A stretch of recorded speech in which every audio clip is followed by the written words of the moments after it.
Hello everybody, welcome back to my channel. ఇవాళ మీకు ఈ వీడియోలో నేను జనరల్గా నాకు మార్నింగ్ రొటీన్ అంటే 8 టు ఆల్మోస్ట్ 9:30 వరకు ఎలా ఉంటుందో చూపిస్తానండి.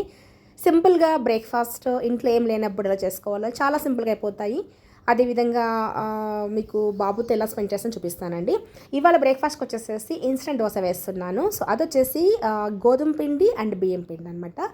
ఈక్వల్ తీసేసుకోవాలి. 1 కప్ గోధుమ పిండికి 1 కప్పు బియ్యం పిండి తీసుకోవాలండి. బియ్యం పిండి మనము ఓన్లీ బియ్యంతో పట్టించుకుంటాం కదా, డ్రై బియ్యంతోనే. సో ఆ తడిపిండి కాదు, పొడిపిండి అనమాట. వేసేసి కొద్దిగా సాల్ట్ వేసి బాగా కలిపేసిన తర్వాత కొద్దిగా వాటర్ వేసుకుంటూ విస్కర్తో కానీ చేత్తో కానీ బాగా కలుపుకోవాలి. ఎందుకంటే బాగా ఉండలు కడుతుందండి. సో దోశ పిండి లేకున్నప్పుడు పిల్లలు దోశలు ఎగారనుకోండి, ఇలా ట్రై చేయండి, చాలా బాగుంటాయి, పల్చగా కూడా వస్తాయన్నమాట. సో కావాలంటే మీరు దీంట్లో కొద్దిగా అల్లం, పచ్చిమిర్చి, ఆనియన్స్ కూడా వేసి ఉత్తపల్లా కూడా వేసుకోవచ్చు అనమాట. చట్నీ లేకుండా కూడా చాలా బాగుంటాయి. మా అమ్మ చేసిందండి ఎప్పుడు ఇలాంటి దోశలు, నాకు చాలా ఇష్టం, బాగుంటాయి కూడా, సాఫ్ట్గా ఉంటాయి అనమాట. సాఫ్ట్గా స్పాంజ్ లాగా ఉంటాయి అనమాట. చూసారా, ఈ విధంగా అనమాట.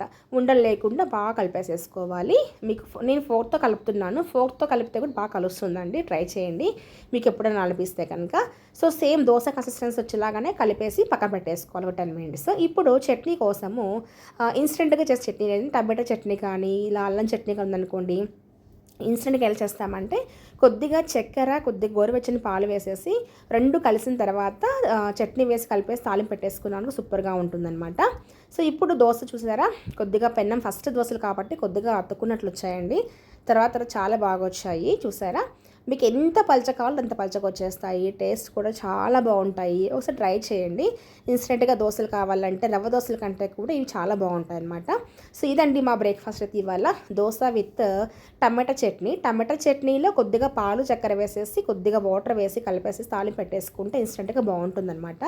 సో ఇంకా మార్నింగ్ బ్రేక్ఫాస్ట్ అయిపోయిన తర్వాత చూసారా, కొద్దిగా తాలింపు పెట్టేసేసాను.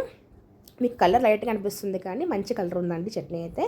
సో దోశల్లోకైనా ఇడ్లీలోకైనా ఏదైనా చట్నీ లేనప్పుడు ఎమర్జెన్సీగా ఇలా తయారు చేసుకోవచ్చు అనమాట. ఇంకా దోశ టిఫిన్ తిన్న తర్వాత నేనైతే సమ్మర్లో హాలిడేస్లో బాబుని ఎక్కడ జాయిన్ చేయలేదనమాట. నేనే మార్నింగ్ అంతా ఒక టైం టేబుల్ వేసి పెట్టానండి. ఈవెన్ మార్నింగ్ ఎర్లీ మార్నింగ్ 5:30 నుంచి నైట్ 9 o'clock వరకు కూడా కంప్లీట్ టైం టేబుల్ ఇచ్చేసాను అనమాట. సో దాని ప్రకారం ఇలా ఉంటుందన్నమాట, చూసేసేయండి. దేవదత్తం ధనుంజయః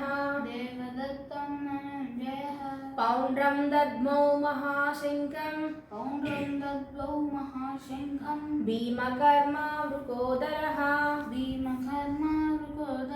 అంటే పాంచజన్యం అంటే ఏంటి తెలుసా నీకు? పాంచజన్యం అంటే ఇది శంఖం అనమాట. పాంచజన్యం అనే పేరు గల శంఖము అనేసేసి. ఋషికేశం అంటే శ్రీకృష్ణుడు అనేసేసి. దేవదత్తం అంటే అది కూడా శంఖం పేరే అనమాట, అర్జున శంఖం పేరు అనమాట. ధనుంజయ అంటే ఎవరు? అర్జునుడు. ఓకే, పాంచజన్యం ఋషికేశో దేవదత్తం ధనుంజయ అంటే వాళ్ళు శంఖాల పేరు చెప్తున్నారు అనమాట అక్కడ.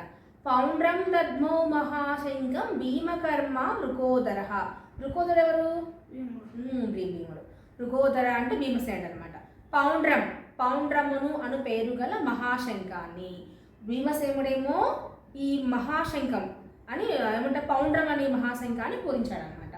వీళ్ళేమో ఏం పూరించారు? పాంచజన్యం ఒకటి, దేవదత్తం ఒకటి అనమాట. ఓకే, రిపీట్ చేయి. పాంచజన్యం ఋషికేశో దేవదత్తం ధనుంజయ. పౌండ్రం దద్మౌ మహాశంఖం భీమకర్మ వృకోదర.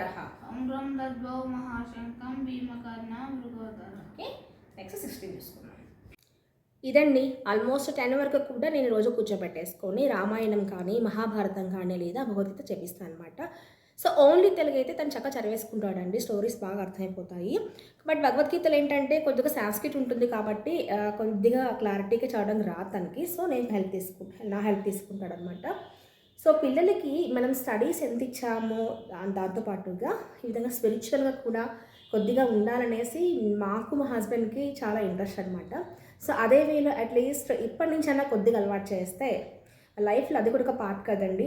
ఎప్పుడు జాబ్స్ అంటే ఎడ్యుకేషన్ కాదు, చైల్డ్గా ఉన్నప్పటి నుంచి కూడా ఎంతో కొంత స్పిరిచువల్గా కూడా మనం వాళ్ళ వేలు తీసుకెళ్ళ ప్రయత్నించాలనేసి మా ఉద్దేశము. సో మాకు ఇద్దరికి ఇంట్రెస్ట్ ఉంది కాబట్టి బాబుని అలాగే మేము ప్రాక్టీస్ చేపిస్తున్నాం అనమాట. సో ఒకరోజు చూపిస్తానండి మీకు కంప్లీట్గా వాడికి నేను వేసిన టైం టేబుల్ ఎలా ఉంటుంది. మార్నింగ్ 5:45 ఆల్మోస్ట్ షార్ప్ అండి, ఇంకా తక్కువ ఉంటుంది కానీ ఎక్కువ ఉండదు. ఆల్మోస్ట్ 5:30, 5:45 నుంచి నైట్ 9 వరకు కూడా ఒక టైం డే ప్రకారము అక్కడనే రిస్ట్రిక్షన్స్ ఏం కాదండి. ఆల్మోస్ట్ తనకి నచ్చిన విధంగా, అలాగే కొద్దిగా మనకు కూడా కంఫర్టబుల్గా ఉండేలాగా అరేంజ్ చేశాను అనమాట. సో ఇక్కడ 10 వరకు ఆల్మోస్ట్ ఇదే అయిపోతుంది అనమాట. కొద్దిగా బ్రేక్ ఇస్తాను, 9:30 వరకు చెప్పేసేసి తర్వాత కొద్దిగా బ్రేక్ ఇచ్చేస్తాను అనమాట. తర్వాత 10 to 12 వచ్చేసి సైనిక్ స్కూల్ కోచింగ్ అండి. అంటే కోచింగ్ అంటే ఇక్కడ పంపించడం కాదనమాట. సో నేనే ఇంట్లో బుక్స్ తెప్పించేసేసాను. బేసిక్గా మా బాబు వచ్చేసి స్టడీస్లో 95% అండి, ఇట్స్ నాట్ ఏ ప్రాబ్లం. కానీ కొంచెం పిల్లలు ఎలా ఉంటారంటే సమ్మర్లో కొద్దిగా మనం గ్యాప్ ఇచ్చేసామంటే నెక్స్ట్ అకాడమిక్ వచ్చేసరికి మళ్ళీ మామూలైపోతారనమాట. సో అందుకోసం అనేసి ఎక్కడికన్నా ట్రై చేశానండి, బయట అడిగాను. ఇక్కడ ఓన్లీ 45 డేస్కే 20,000 రూపీస్ ఛార్జ్ అంటండి. చాలా టూ మచ్ అనిపించింది. సో మనం ఎలాగూ సమ్మర్లో మనకి క్లాసెస్ కూడా ఏం లేవు కాబట్టి ఈ 1 మంత్ కంప్లీట్గా ఫ్యామిలీ కోసం, ఎస్పెషల్లీ బాబు కోసం అండి. జనరల్గా జూన్ నుంచి ఎలా ఉంటుందంటే నా షెడ్యూల్ అంతా బిజీగా ఉండిపోతుంది అనమాట. బాబుతో టైం ఎక్కువ స్పెండ్ చేయాలని నేను. సో అందుకోసం అని చాలాసార్లు ఎక్స్పెక్ట్ చేశాను అనమాట. ఎప్పుడు నువ్వు అక్కడే ఉంటావమ్మా, నాతో ఉండవు అంటూ ఉంటే సరే అనేసి ఇయరు ఈవెన్ సమ్మర్లో కూడా హాలిడేస్ ఇచ్చేస్తాను పిల్లలకి. No classes, no business, nothing. కంప్లీట్గా ఇంట్లోనే టైం స్పెండ్ చేస్తున్నాను. సో బాబుకి ఇలా మార్నింగ్ అంతా తనతో టైం స్పెండ్ చేస్తానండి. ఇప్పుడు ఆల్మోస్ట్ 10 అయిపోతుంది కదా, ఇంకా 10 తర్వాత వచ్చేసేసి క్లాసెస్ తీసుకుంటాను. అంటే తన టీచర్గా నాకు తెలుసండి, పిల్లల్ని స్కూల్లో మనము ఎంత ఫీజు కట్టి ఎంత ఇచ్చినా కానీ టీచర్స్కి అక్కడ ఒకరిద్దరు కాదు కదా, చాలామంది స్టూడెంట్స్లో వాళ్ళు మ్యాక్సిమం ట్రై చేస్తారు కానీ 100% అయితే ఫుల్ఫిల్గా మనకి చెప్పలేరండి, అది షూర్గా చెప్తున్నాను. సో పేరెంట్స్ కూడా మనం కొద్దిగా కేర్ తీసుకోవాలి. సో ఈ విధంగా మార్నింగ్ అంతా ఆల్మోస్ట్ 10 వరకు అయితే కొద్దిగా ఎంటర్టైన్మెంట్ పరంగానే అయిపోతుంది అనమాట. నెక్స్ట్ వచ్చేసరికి ఇంకా నేను దీంట్లో మెయిన్గా science school entrance exam point of ఏంటంటే ఏదో తెచ్చుకొని పంపించాలని ఉద్దేశం కాదు. దానివల్ల ఏంటంటే వాళ్ళకి బాగా స్పీడప్ అవుతారు, మన మ్యాథ్స్ చాలా ఫాస్ట్గా చేయగలుగుతారు. And competitive exam point of వ్యూలో ఎలా ఫేస్ చేయాలనేసి కూడా వాళ్ళకి అలవాటు అయిపోతుంది అనమాట.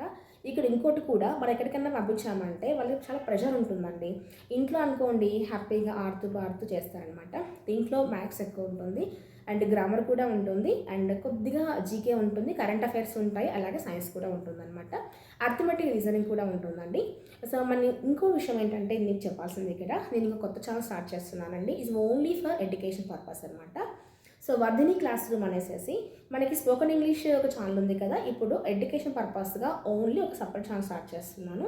అది మీకు త్వరలోనే స్టార్ట్ చేస్తాను. ఇంకా దాంట్లో కంప్లీట్గా స్కూల్ ఎడ్యుకేషన్ అంటే మీకు ఆల్మోస్ట్ 5th to 10th వరకు అన్ని సబ్జెక్ట్స్తో మీకు టీచింగ్ ఉంటుంది అండ్ వర్క్షీట్స్ ఉంటాయి, ఎక్స్ప్లెనేషన్ ఉంటుంది, ఎవ్రీథింగ్ ఉంటుందండి.